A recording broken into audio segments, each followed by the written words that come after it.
أفتمارونه على ما يرى وَلَقَدْ رَآهُ نَزْلَةً أُخْرَى عِندَ سِدْرَةِ الْمُنْتَهَى۔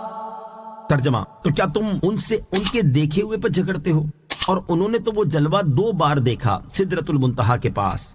افتمارونہ، کیا تم ان سے جھگڑتے ہو؟ اس آیت اور اس کے بعد والی 2 آیت کا خلاصہ یہ ہے کہ مشرکین کو جب معراج شریف کے واقعات معلوم ہوئے تو انہوں نے ان واقعات کا انکار کر دیا اور رسول کریم علیہ الصلوۃ والسلام سے طرح طرح کے سوالات کرنے لگے۔ کبھی کہتے کہ ہمارے سامنے بیت المقدس کے اوصاف بیان کریں، اور کبھی کہتے کہ راستوں میں سفر کرنے والے ہمارے قافلوں کے بارے میں خبر دیں۔ تو اللہ تعالیٰ نے ان مشرکین سے خطاب کرتے ہوئے فرمایا کہ تم میرے حبیب علیہ الصلوۃ والسلام سے ان کے دیکھے ہوئے کے بارے میں جھگڑتے ہو، حالانکہ انہوں نے تو سدرۃ المنتہا کے پاس وہ جلوہ بار بار دیکھا، کیونکہ نمازوں میں تخفیف کی درخواست کرنے کے لیے چند بار چڑھنا اور اترنا ہوا۔ یہاں ہم صحیح بخاری کی وہ روایت بیان کرتے ہیں جس میں آپ علیہ الصلوۃ والسلام کا بار بار اللہ تعالیٰ کی بارگاہ میں حاضر ہونے کا ذکر ہے۔ چنانچہ حضور پرنور علیہ الصلوۃ والسلام نے ارشاد فرمایا، معراج کی رات مجھ پر ہر دن میں 50 نمازیں فرض کی گئیں۔ پھر میں واپس ہوا تو حضرت موسیٰ علیہ الصلوۃ والسلام کے پاس سے گزرا۔ انہوں نے کہا، آپ کو کیا حکم دیا گیا؟ میں نے کہا، ہر دن میں 50 نمازوں کا حکم دیا گیا ہے۔ حضرت موسیٰ علیہ الصلوۃ والسلام نے کہا، آپ کی امت ہر دن 50 نمازیں ادا کرنے کی طاقت نہیں رکھے گی۔ اللہ عز و جل کی قسم، میں نے آپ سے پہلے لوگوں کی آزمائش کی اور بنی اسرائیل کو تو خوب آزمایا ہے، لہذا آپ اپنے رب عز و جل کی طرف لوٹئے اور اس سے اپنی امت کے لیے آسانی مانگیے۔ چنانچہ میں واپس ہوا تو اللہ تعالیٰ نے مجھ سے 10 نمازیں کم کر دیں۔ پھر میں جب حضرت موسیٰ علیہ الصلوۃ والسلام کے پاس آیا تو انہوں نے پہلے جیسا کلام کیا۔ پھر میں رب تعالیٰ کی طرف لوٹا تو اس نے مجھ سے 10 معاف فرما دی۔ میں پھر حضرت موسیٰ علیہ الصلوۃ والسلام کے پاس آیا، انہوں نے پھر پہلے جیسا کلام کیا۔ میں پھر اللہ تعالیٰ کی بارگاہ میں حاضر ہوا تو اللہ تعالیٰ نے مجھ سے 10 اور معاف کر دی۔ میں پھر حضرت موسیٰ علیہ الصلوۃ والسلام کی طرف لوٹا، انہوں نے پھر وہی کہا۔ میں پھر لوٹا، مجھے ہر دن 10 نمازوں کا حکم دیا گیا۔ میں پھر حضرت موسیٰ علیہ الصلوۃ والسلام کی طرف لوٹا، انہوں نے پھر وہی کہا۔ میں پھر لوٹا تو مجھے ہر دن 5 نمازوں کا حکم دیا گیا۔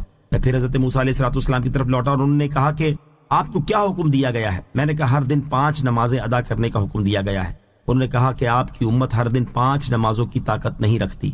میں نے آپ سے پہلے لوگوں کی آزمائش کر لی ہے اور بنی اسرائیل کو تو میں نے اچھی طرح آزما لیا ہے۔ آپ پھر اپنے رب عز و جل کی طرف لوٹئے، آپ اس سے اپنی امت کے لیے کمی کا سوال کریں۔ حضور اقدس علیہ الصلوۃ والسلام نے کہا، میں نے اپنے رب عز و جل سے اتنے سوال کر لیے کہ اب شرم کرتا ہوں، لیکن میں راضی ہوں اور تسلیم کرتا ہوں۔